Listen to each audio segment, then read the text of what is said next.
본문은 예수께서 제자들에게 명령하신 사명을 담고 있습니다. 마태, 마가, 누가, 요한복음 전체가 전부 다 예수께서 말씀하신 그 사명을 담고 있는데, 마태, 마가, 누가복음 같은 경우는 맥락이 좀 비슷합니다. 마태복음이 강조하고 있는 것은 두 가지 동사를 강조하고 있죠. 가라, 그리고 제자를 삼아라.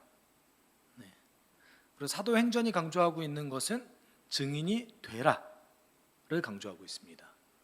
요한복음이 강조하고 있는 것은 무엇일까요? 서로 사랑하라. 근데 이제 마태, 마가, 누가복음은 비슷합니다. 좀 비슷하게 맥락이 가는데, 요한복음 같은 경우는 조금 맥락이 좀 다른 형식으로 나와지는데, 사실은 원래는 동일한 계명입니다. 동일한 계명인데 그것에 대한 표현과 방법이 다른 것이죠. 그런데 우리는 오늘 사도행전 1장 8절에서 얘기하는 성령의 능력으로 증인의 삶을 살아가는 것을 강조하죠. 그래서 보통은 여러분 사도행전 1장 8절을 놓고 여러분이 그동안 생각했던 사명은 무엇이었습니까? 땅끝까지 가서 복음을 전하는 것, 이것이 제자의 사명이라고 여러분은 알고 계셨을 겁니다. 그런데 헬라어 본문을 정확하게 살펴보면 땅끝까지 가라는 맥락은 없습니다. 이것이 이제 문법적으로 살펴봤을 때 땅끝까지 가라는 것이 아니에요. 그리고 우리가 주목해 볼 것은 무엇이냐면, 누가복음 24장에서 이미 예수께서는 증인이 되라는 사명을 한번 말씀하셨어요. 그럼에도 불구하고 왜 지금 이 순간에 다시 말씀하실까? 그것은 우리가 문맥 속에서 예수께서 왜 지금 이 순간에 제자의 사명을 다시 한번 강조하는가를 좀 살펴볼 필요성이 있다는 것입니다. 그래서 예수께서 1장 8절을 말씀하신 이유를 살펴봐야 되고요. 그리고 정확하게 증인이 되는 것은 무엇인가, 이 두 가지를 살펴봐야 되는 거예요. 여러분, 우리가 맥락 없이 사명을 감당하면 돼 이러면은 우리가 감당하면 되죠. 그 일을 하면 되죠. 근데 여러분, 어떤 일을 할 때에 그 일을 하는 이유를 명확하게 알면 여러분 조금 더 도움이 되지 않습니까? 누군가에게 여러분이 지시를 받았을 때에 그러니까 너 그냥 이거 해 라는 것보다 너 이거를 왜 해야 되고, 이거를 했을 때에 우리가 이거를 했을 때 그 도출되는 결과는 이거야 라는 것이 좀 이해되어야지 조금 더 명확하지 않겠습니까? 근데 우리는 사실 맥락 없이 증인이 돼 라는 것을 강조합니다. 그럼 증인이 되는 것은 무엇이고 어떤 영역에서 어떻게 증인이 되는 것인가? 여러분, 우리는 이거를 좀 알아야 되고요. 예수께서 오늘 도대체 왜 굳이 한 번 더 이 사명을 강조하시면서 얘기하셨을까? 이것은 그 의도가 문맥 속에서 숨겨져 있습니다. 그래서 성경을 읽으실 때는 그렇기 때문에 문맥이 중요해요. 전후 문맥에서 이 구절이 나왔던 그 의도가 무엇인가? 물론 우리가 이제 저자가 아니기 때문에, 그리고 그 말씀을 그대로 수여받는 사람이 아니기 때문에 100% 도출할 수는 없습니다. 그렇지만 적어도 그 범위라는 게 있잖아요. 이 정도는 넘어가면 안 된다라는 범위라는 게 그 문맥을 살펴보면 나오거든요. 그렇기 때문에 우리는 그거를 좀 한번 살펴봤으면 좋겠어요. 너무나 유명한 사명이지만 오늘 본문 속에서 하나님의 시선과 인간의 시선의 차이점이 등장합니다. 그러니까 예수께서 사명을 다시 한번 강조하실 수밖에 없었던 이유가 있었던 거예요. 근데 그 이유가, 그 원인이 우리가 평소에 신앙생활하면서 많이 등장하는 우리 스스로의 본능 또는 우리의 어떤 현상에 관련되어져 있습니다. 그것이 무엇인지 좀 한번 살펴봤으면 좋겠습니다. 우리 지난주 본문 속에서 예수께서는 예루살렘에 머물러서 성령을 기다리라고 말씀하셨죠. 그리고 그 말을 듣자마자 제자들은 질문을 던집니다. 이 질문을 던졌어요. 사도들이 한자리에 모였을 때에 예수께서 여쭈었다. 주님께서 이스라엘에게 나라를 되찾아 주실 때가 바로 지금입니까? 여러분, 이 질문을 놓고 봤을 때, 이 질문만 놓고 봤을 때 어떤 느낌이 드십니까? 혹시 이런 느낌이 들지 않으세요? 아, 제자들 아직도 정신 못 차렸네 라고 느낌이 드시지 않으세요? 여러분, 오늘 그 사도들이 예수께 질문했던 이스라엘이 회복할 때가 지금입니까? 라는 이 질문을 대하는 두 가지의 해석적 관점이 있습니다. 첫 번째는 사도들이 자신의 욕심을 질문을 통해서 드러냈다는 견해예요. 이런 거죠. 예수께서 앞으로 왕이 되실 거니까 이제 우리가 정말 이 나라 이스라엘이라는 다윗 왕국을 성취할 날이 이제 시작되는 겁니까? 다시 말하면 예수께서 정치적 그 다음에 군사적 메시아로서의 역할을 하실 때가 이제 지금입니까? 이제 때가 찼군요. 이렇게 바라보는 견해입니다. 대표적으로 이렇게 보는 견해를 가진 아주 유명한 학자가 존 스토트입니다. 그래서 존 스토트가 뭐라고 얘기를 하냐면 이 질문 자체가 오류투성이다 이거예요. 어떻게 이런 질문을 할 수 있냐 이거예요. 전후 문맥 속을 살펴봤을 때 예수께서 성령을 기다리라고 하셨고, 그리고 십자가와 부활을 경험했던 제자들이 도대체 어떻게 자신의 욕심이 한가득한 이 질문을 할 수 있냐 이거예요. 이것은 제자들이 아직 성령을 받기 전이기 때문에 복음을 온전히 이해하지 못했고 예수님을 온전히 이해하지 못했기 때문에 벌어진 현상이다 라고 보는 견해입니다. 그리고 아마도 대부분의 전통적인 해석이 이럴 겁니다. 두 번째 견해는 무엇이냐면 사도들이 그 유대교에서 가르치는 종말과 회복의 때가 지금이냐고 물어봤다라는 거예요. 누가복음 1장과 2장에 의하면 이스라엘이 원래 유대인들이 원래 가지고 있었던 종말과 회복에 대한 가르침 또는 견해들이 있었습니다. 그것은 무엇이냐면 여호와의 때가 임하면 그때에 하나님의 심판과 회복이 동시에 일어난다고 생각했어요.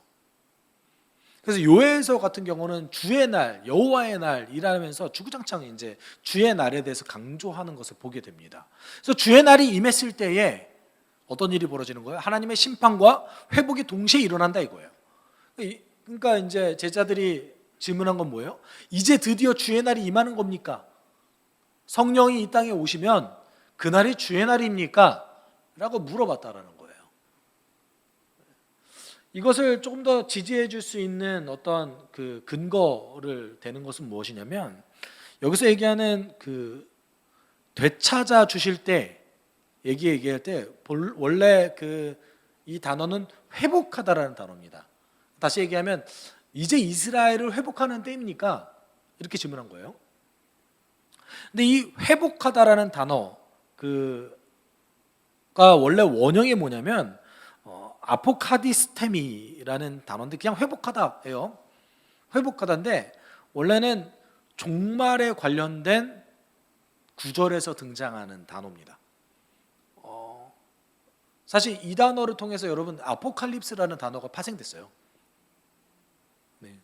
근데 이제 회복하다라는 단어예요. 근데 회복할 때 어떤 회복이에요? 종말 이후의 회복을 얘기하는 단어예요. 그래서 말라기 4장 6절에 이 단어가 대표적으로 등장했는데 다니엘서도 등장했어요. 근데 말라기에 등장했는데 말라기는 이제 뒷부분에서 뭘 얘기하냐면 메시아의 오심과 하나님의 심판과 회복에 대해서 얘기하고 있습니다. 그래서 말라기 4장 6절에서 이제 엘리야 같은 선지자가 올 것이다. 그래서 그를 통해서 어떤 일이 벌어지느냐라고 했을 때 4장 6절 이게 말라기의 마지막 구절인데 이렇게 얘기하고 있어요.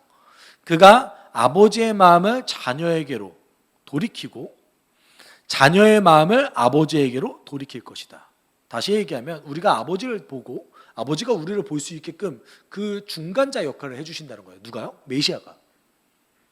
근데 돌이키지 아니하면 내가 가서 이 땅에 저주를 내겠다. 여기서 얘기하는 돌이키다가 오늘 본문 속에서 회복하다라는 단어입니다. 다시 얘기하면 유대인들에게 있어서 돌이키다 또는 회복하다라는 이 특정한 단어는 종말에 관련된 단어예요. 근데 사도행전에서 이 단어를 썼다 이거예요. 그래서 이 견해에 의하면 제자들은 유대교에서 얘기한 그 종말과 회복의 때가 지금입니까? 라고 예수님께 질문했다라는 것이죠. 그럼 이 견해에 의하면 제자들은 조금 발전을 보인 거예요. 예수 그리스도의 십자가와 죽으심 그리고 부활하심을 통해서 제자들이 겪었던 마음의 내면의 갈등이 있었습니다. 그 또 뭐가 있었어요? 예수께서 부활하시고 나서 하나님 나라에 대해서 직접적으로 가르치시기 시작하셨어요. 아주 깊이 40일 동안.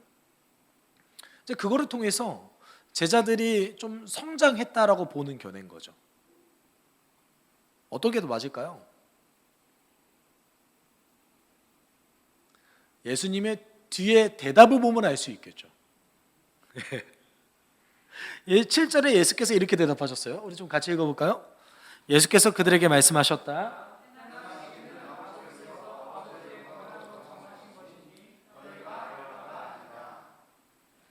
우리가 이 7절만 놓고 봤을 때는 예수께서 이제 제자들을 좀 훈계한 것 같죠. 어떻게 보세요? 이걸 제자들을 훈계한 것처럼 보이세요? 아니면 그냥 담백하게 있는 사실 그대로 얘기하신 것 같으세요? 잘 모르시겠죠? 왠지 훈계한 것 같기도 하고 아닌 것 같기도 하고. 네. 훈계하지 않으셨습니다. 그냥 있는 그대로의 사실만 말씀하셨어요. 근데 이와 동일한 말씀을 언제 한 번 더 하셨어요?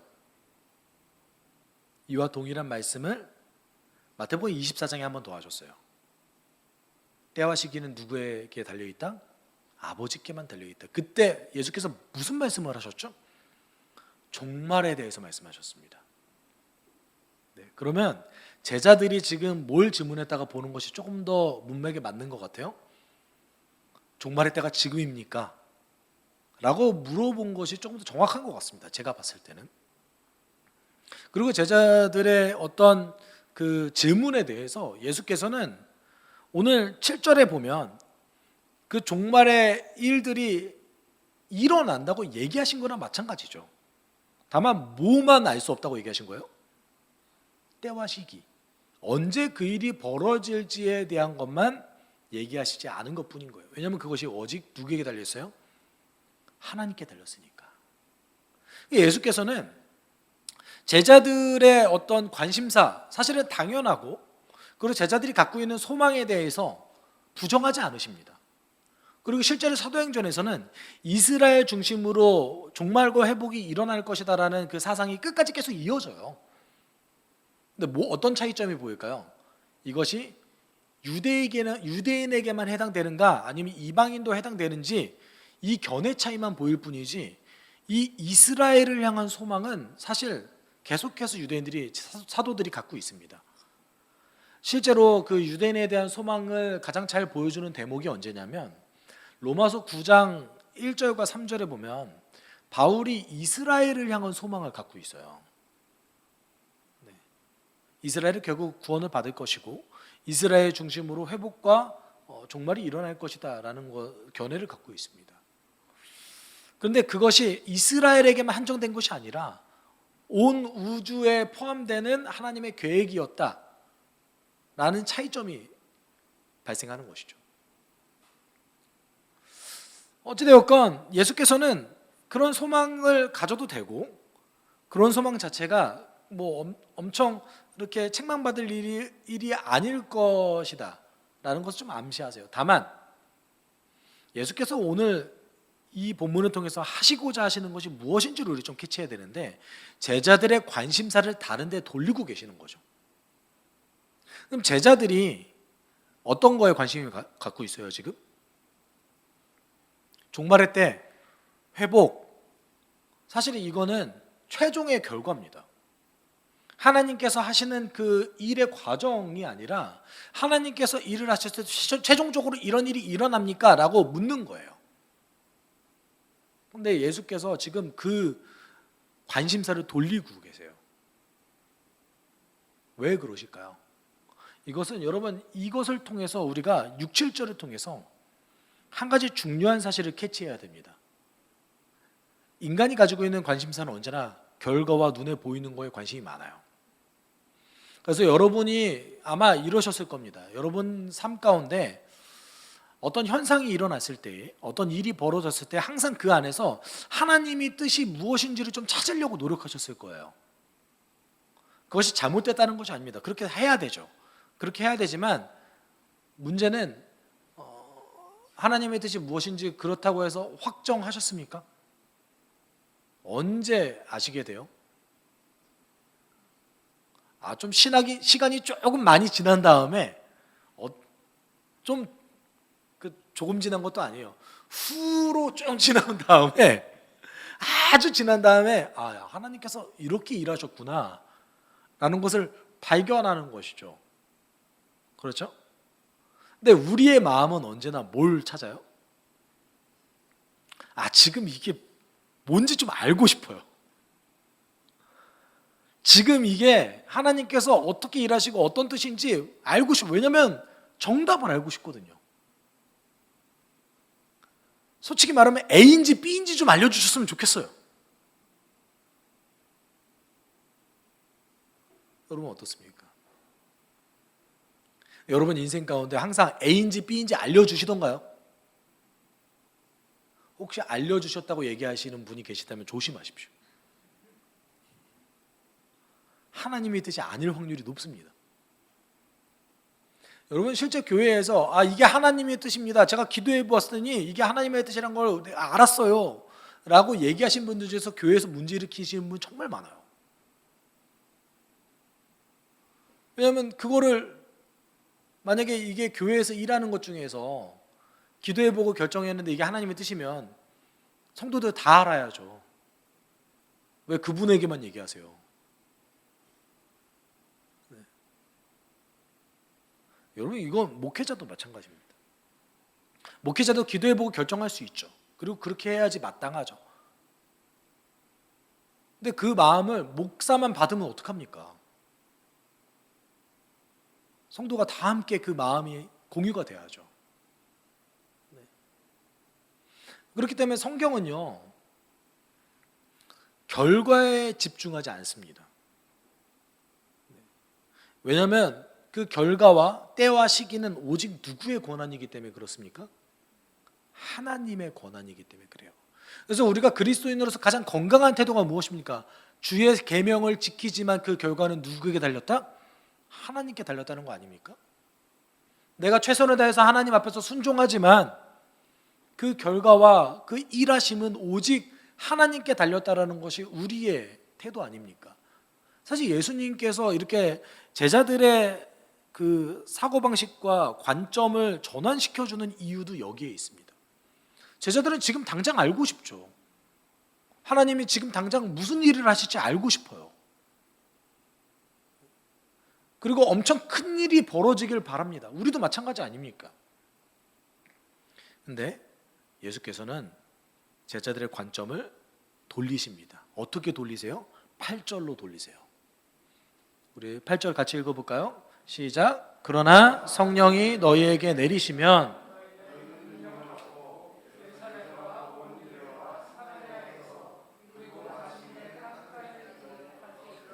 내 증인이 될 것이다. 여러분 그리스도인은 무엇을 하는 사람인가? 라는 질문에 만약에 대답을 내린다면 오늘 8절은 그 질문에 굉장히 결정적인 역할을 할 구절일 겁니다. 그리스도인은 뭐 하는 사람인가? 그리스도인의 정체성은 무엇인가에 대한 아주 결정적인 영향을 미친 구절이기도 합니다. 그런데 이 구절을 통하여서 우리는 조금 알 수 있는 것이 있습니다. 그것이 무엇이냐면 증인이 되는 것이 과연 무엇인가? 그리고 증인은 어떤 능력을 누구로부터 원동력을 얻어서 되는 것인가? 그리고 영역은 어디까지인가? 라는 것을 볼 수 있는 것이죠. 여러분 원래 증인이라는 사람이 어떤 사람입니까? 여러분 법정에서 누군가가 증언을 했어요. 증인이 나와서 증언을 했어요. 그러면 그 증언이 어떤 역할을 하죠? 누군가가 또는 판사가 객관적인 어떤 한 사실을 받아들이게 하기 위해서 도움을 주는 사람이잖아요. 증인이라는 것이. 여기서 얘기하는 증인이라는 단어는 법정 용어입니다. 그렇기 때문에 여러분, 우리가 만약에 그 사도행전에서 얘기하는 증인이라는 것은, 그 증인은 예수 그리스도의 죽으심과 부활하심으로 시작된 하나님 나라 복음을 삶으로 증명함으로 이 복음이 객관적인 사실로서 누군가에게 받아들이기까지 도움을 주는 사람인 거예요. 여러분, 사실 내가 경험한 하나님 나라 복음은 다른 사람들에게 그렇게 큰 영향을 미치지 못합니다. 나에게만 그것이 객관적인 사실이에요. 우리가 믿는다라는 것은 무엇입니까? 예수께서 하셨던 일이 정말 진짜구나, 그게 나를 위한 거였구나 라는 것을 받아들이는 거 아니겠습니까? 그러면 예수께서 2000년 전에 십자가에 죽으시고 부활하신 사건을 통해서 우리 삶 가운데 벌어진 그 일이 내 삶 속에서는 뭐가 됐어요? 객관적 사실이 된 거예요. 근데 증인은 뭐 하는 사람이에요? 나에게 이루어진 이 객관적 사실이 누군가에게도 객관적 사실이 될 수 있도록 돕는 사람이에요. 뭐로 돌아야 될까요? 삶으로 돌아야 되는 거죠. 오늘 사도행전 1장 8절에 주목하는 포인트는 뭐냐면 증인이 되라예요. 되라. 누군가에게 너가 받아들이는 그 하나님 나라 복음이 누군가에게 받아들여지기까지 도움을 줘라. 증인이 되라. 근데 어떤 능력으로 될 수 있어요? 성령의 능력으로 될 수 있다 이겁니다. 근데 이제 저는 개인적으로는 개역 개정이 좀 익숙해서, 개역 개정 번역이 좀 익숙해서 제가 예전에 생각은 어떤 생각이었냐면, 이제 사실 사도행전 1장 8절을 오늘처럼 이렇게 분해하고 해석해 본 적은 없었던 것 같습니다. 근데 제가 예전에 사도행전 1.8절 개정개혁으로 한번 보죠. 오직 성령이 너희에게 임하시면 너희가 권능을 받고 예루살렘과 온 유대와 사마리아와 땅끝까지 이르러 내 증인이 되리라 하시니라. 그래서 제가 예전에 이제 이것을 문자로만 분해를 하면 어떤 일이에요? 성령께서 뭘 주신대요? 권능을 준대요. 또 권능이 능력만을 얘기하는 게 아니잖아요. 권한과 능력이잖아요. 성령께서는 그러면 증인이 될 권한과 능력을 주고, 그리고 우리가 증인이 되면 어디까지? 땅끝까지 복음을 전하는 것이 우리 사명이구나 라고 생각했어요. 그리고 헬라어를 봤더니 권한이 아니라 능력이에요. 능력, 파워.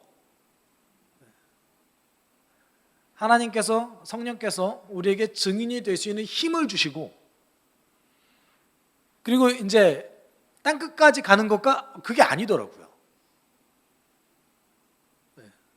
영어로 보면 in 예루살렘, in all Judea and Samaria 이렇게 가거든요.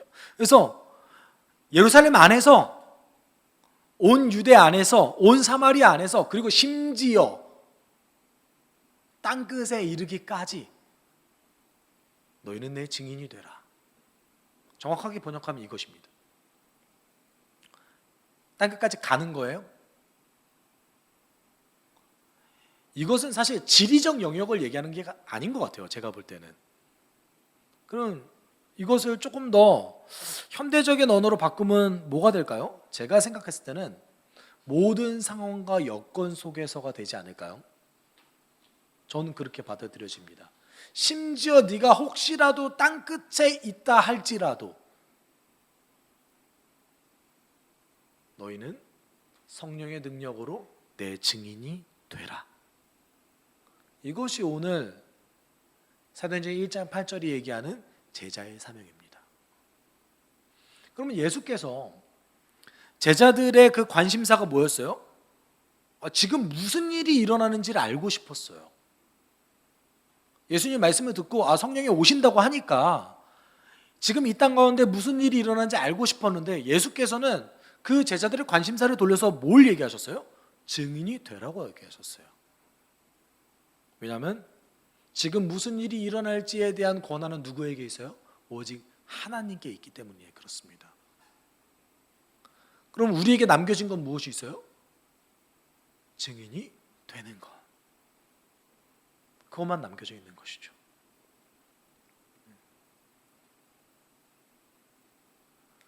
삶의 모든 순간에, 나의 모든 영역에서 증인이 되는 것. 어떤 상황에서라도 증인이 되는 것. 사실 그 주석서를 보면 그 학자들이 하는 일이 그러기 때문에 도대체 여기서 얘기하는 땅 끝이 뭔가 여기에 관심이 굉장히 많아요. 그래서 여러분 그 예수님의 말씀을 직접적으로 받아들였던 제자들은 사실 땅 끝까지 가려고 노력했습니다. 그래서 서쪽의 땅 끝과 동쪽의 땅 끝에 가려고 노력했던 것 같아요. 바울은 어디까지 가려고 했죠? 서모나에 가려고 했죠. 서모나가 서쪽의 땅 끝이라고 생각했던 곳이거든요. 거기가 어디냐면 그 구약 성경에 의하면 다시스예요. 네. 지금으로 따지면 스페인입니다. 스페인. 아마도 말라가가 아니었을까라는 생각을 하는데 그 스페인 지역까지 가는 것, 사실 스페인이 유럽의 이쪽 끝이잖아요. 끝이나 마찬가지잖아요. 그래서 스페인까지 가는 것, 이걸 땅 끝이라고 생각했어요. 그리고 그 사도 도마는 동쪽 땅 끝으로 가려고 노력했거든요. 그 동쪽 땅 끝이 당시의 세계관 속에서는 어디였냐면 인도였습니다. 알렉산더 대왕이 인도 갔다가 절망했잖아요. 땅 끝인 줄 알았더니 더 있네. 이제 못 가겠다. 그래서 그들이 파악한 땅 끝이었던 그 인도까지 가려고 노력했고, 실제 도마가 인도에 갔다라는 어떤 전승이 있습니다. 실제 갔는지는 몰라요. 갔다라는 전승이 있어요. 그래서 이 땅 끝이 과연 무엇인가에 관심이 많은데, 제가 봤을 때는 예수께서는 땅 끝까지 가라는 의도가 아니라 어떤 상황과 여건 속에서도라는 말인 것 같습니다. 그래서 예루살렘 안에서, 유대 안에서, 사마리 안에서, 심지어 너가 땅 끝에 이를지라도, 이것이 정확한 번역이거든요. 너는 내 증인이 되라. 그 사도들의 관심사를 왜 이렇게 돌려놓으셨을까요? 우리의 태도 중에 우리는 하나님만 아실 수 있는 것에 너무 관심이 많아요. 그리고 하나님만 하실 수 있는 것을 너무나 알려고 노력합니다. 그런데 그것이 우리 삶 가운데 그렇게 크게 중요하지 않다라는 거예요. 예수께서 말씀하시기에는. 뭐가 더 중요하다는 거예요? 오늘 하루 너가 증인으로 사는 것에 더 집중해라 라는 것이죠. 이렇게 살아가라.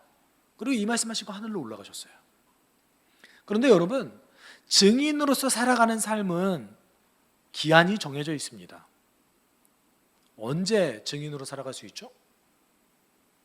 증인으로서 살아갈 수 있는 삶의 기한은 예수께서 다시 오시기 전까지예요. 이 기한이 정해져 있어요. 여러분, 하나님 나라가 임한 다음에 하나님 나라가 완성되기 전까지만 우리가 증인으로 살 수 있는 거예요. 물론 우리가 죽기 전까지 하나님 나라 완성되지 않을 수도 있죠. 그리고 아마도 그럴 확률이 더 높겠죠. 그렇지만 한시적인 사명이라는 거예요. 그럼 여러분, 어떻게 증인이 되실 겁니까?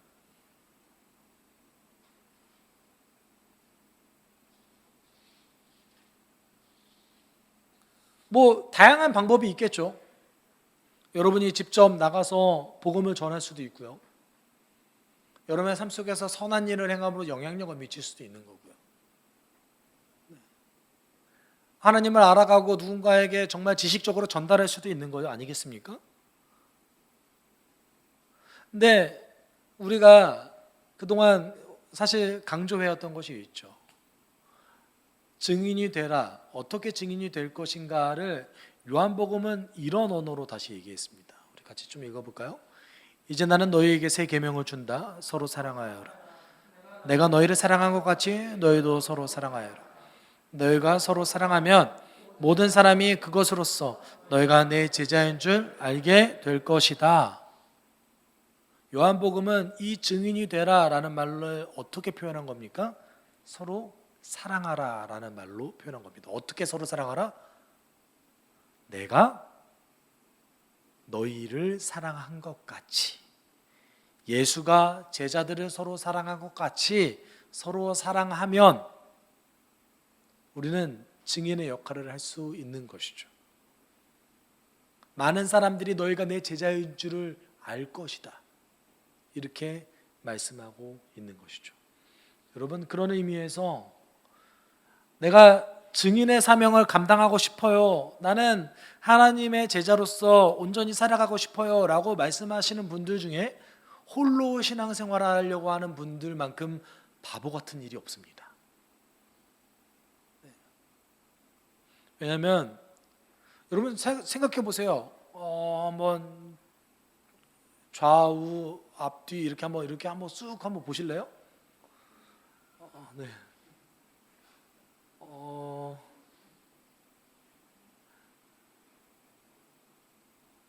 여러분 여기 계신 분들 전부 다 달라요. 다 다른데 어떻게 사랑할 수 있겠어요? 우리 조금만 달라도 다 비난하잖아요. 쟤는 왜 저만 그런가 봐요. 우리는 누군가를 용납하지 않아요. 잘 누군가를 사랑하려고 하지 않습니다. 특별히 그럼에도 불구하고 더 힘든 거는 예수님처럼 사랑하라고요. 여러분 이것이 성령의 능력이 아니고서는 어떻게 가능하겠습니까? 불가능한 일이에요, 사실은. 그런데 성령의 능력으로 이것을 행했을 때에 우리는 아주 효과적으로 증인의 삶을 살아갈 수 있습니다. 왜냐하면 예수님처럼 누군가를 사랑한다라는 것은 사실은 다른 말로 하면 예수를 통해서 드러난 하나님의 사랑을 누군가에게 행하는 것이거든요. 예수를 알아가고 그 예수가 하셨던 그 사랑을 누군가에 행하는데 우리가 어떻게 온전히 증인의 삶을 살아가지 않을 수 있습니까? 그거 자체가 증인의 삶이에요.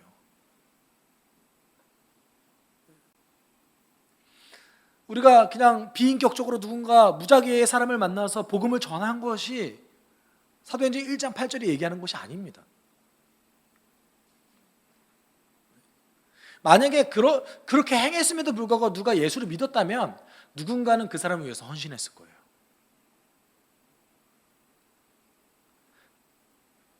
여러분, 예수께서 말씀하셨던 그 포인트가 무엇입니까? 너희가 결과에 집중하지 말고 너에게 주어진 사명에 집중해라. 왜냐하면 결과는 하나님이 주시는 것이기 때문에 그렇다, 이거 아니겠습니까? 그리고 그 증인으로 살아가는 가장 효과적인 어떤 방법이라고 한다면 저는 그 무엇보다 서로 사랑하는 것이라고 말할 수 있을 것이라 생각합니다. 여러분 1세기 교회는 서로 사랑했기 때문에 그들이 교회의 공동체를 유지할 수 있었습니다. 서로 사랑했기 때문에 그들이 성장할 수 있었습니다. 그거 외엔 답이 없었어요. 여러분 그동안에는 여러분이 나는 증인입니까? 내가 증인으로서 살아가고 있습니까? 라는 질문에 여러분은 아마 이렇게 대답했을 수 있을 거예요. 저는 이것도 했고요, 저것도 했고요, 이것도 했습니다. 또는 누군가는 저는 이것도 안 했고요, 이것도 안 했고요, 저것도 안 했기 때문에 저는 증인의 자격이 없습니다, 이렇게 얘기했을 수 있습니다. 그런데 내가 정말 증인으로서 오늘을 살아가고 있는가라는 질문에 대답하려면 아마도 이 두 가지 질문에 대답을 해야 될 겁니다. 당신은 하나님을 알아가고 있습니까? 예수님이 행하신 그 일과 가르치신 일을 알아가고 있습니까? 다르게 얘기하면 예수님을 통해서 하나님의 사랑을 지금 이 순간에 알아가고 있습니까? 두 번째 질문은 이렇게 질문해야 됩니다. 당신은 예수님으로부터 배운 사랑을 공동체에 실천하고 계십니까? 서로 사랑하고 있습니까? 여러분이 지금 내가 증인으로 살고 있는가라는 것을 본인 스스로 판단하기 위한 적절한 질문이 두 가지가 있다면, 나는 지금 하나님과 온전한 관계를 맺고 있는가? 그걸 통해서 하나님의 사랑을 내 공동체, 내 이웃에게 실천하고 있는가? 이 질문을 해야 됩니다. 어디 가서 복음을 많이 전하고 있는가? 내가 11조를 내고 있는가? 이런 결과가 아니에요.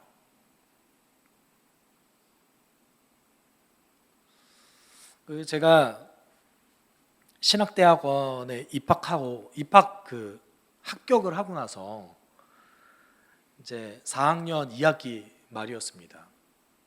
이제 그때 대학교에서 사명자 비전 캠프라는 거를 이제 신학생들한테 무료로 했거든요. 그 사명자 비전 캠프가 신학생들만 가는 캠프입니다. 한 선착순 300명, 400명 정도만 모아놓은 신학생들만 여는 캠프예요. 굉장히 뜨겁겠죠. 대학교 4학년 때 제가 굉장히 그때 되게 뜨거웠던 사람이었던 것 같아요. 저도. 그런데 이제 오프닝 예배 때 찬양 인도자가 제일 처음에 한 게 뭐였냐면, 찬양하기 전에 이렇게 막 반주가 깔리면서 이렇게 질문이 나오는 거예요. 신학생들에게 처음 시작할 때 하는 질문이, 여러분 이름도 사명자 비전 캠프잖아요. 부담스럽지 않아요? 어떤 질문을 했을 것 같습니까? 그때 10가지 질문을 했는데 이런 거였어요. 제가 다 기억나진 않는데 이런 뉘앙스였습니다. 당신은 하나님 나라 복음을 위해서 생명을 바칠 수 있습니까? 당신은 그 어떤 환경에서도 주를 위해 모든 것을 포기할 수 있습니까? 당신은 그 어디에다라도 하나님께서 부르신 곳이라면 가실 수 있습니까? 지금 멋있잖아요. 다들 막 눈물이 펑펑 흘리면서 아멘 이러는 거예요.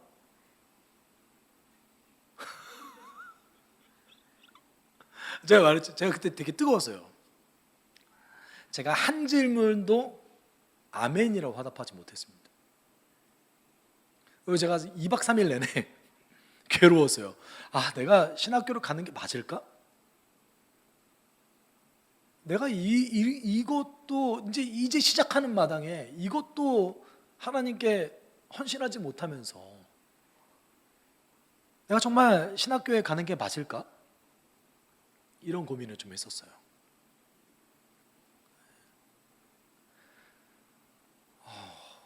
정말 그때 얼마나 한탄하고 막 후회하고 막 그런지 몰라. 그때 아멘 할 걸. 참.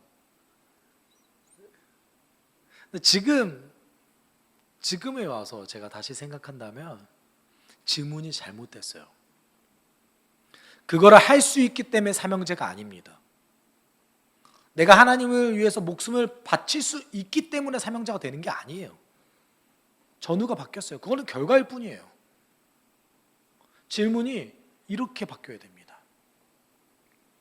당신은 오늘 하나님을 알아가고 서로 사랑하는 삶을 통해 증인이 되길 소망합니까?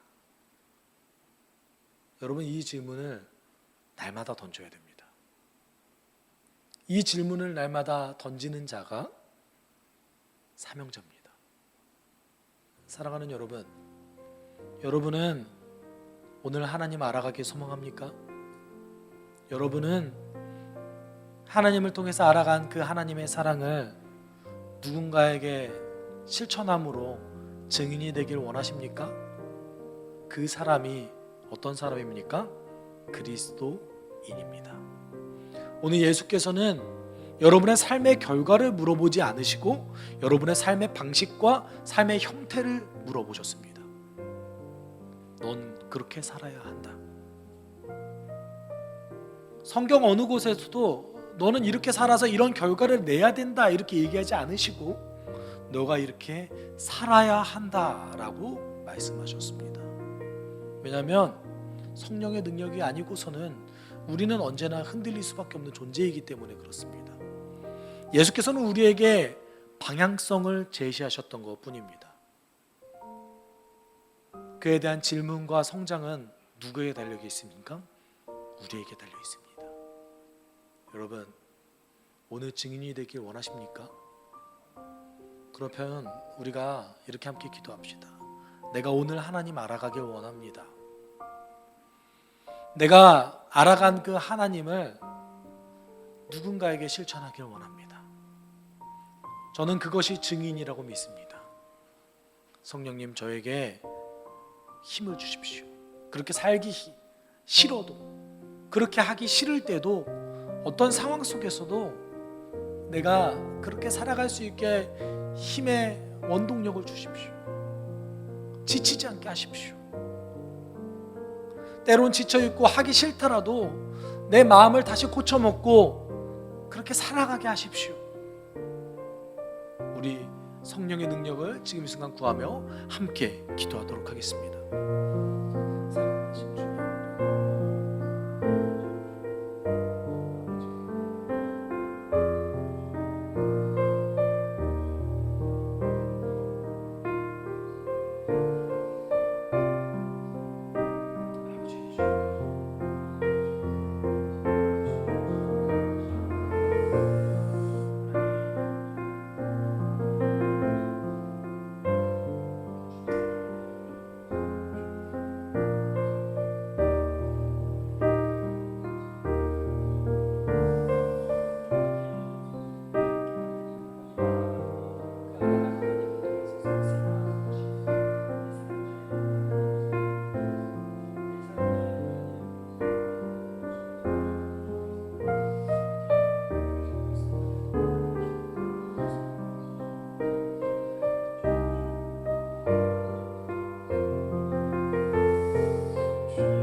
사랑이 많으신 하나님 아버지, 오늘도 우리를 불러주심에 감사를 드립니다.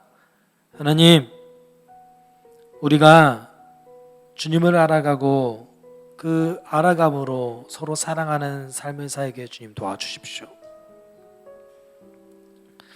성령의 능력으로 오늘도 내가 증인이 되길 원합니다. 당신이 알려주신 그 놀라운 사랑을 힘들더라도 내 주변, 특별히 가족과 공동체에 하나님 실천하게 주님 도와주시옵소서. 그 힘과 능력을 성령을 통해서 얻게 인도해 주십시오. 감사를 드리며 예수님의 이름으로 기도드립니다. 아멘.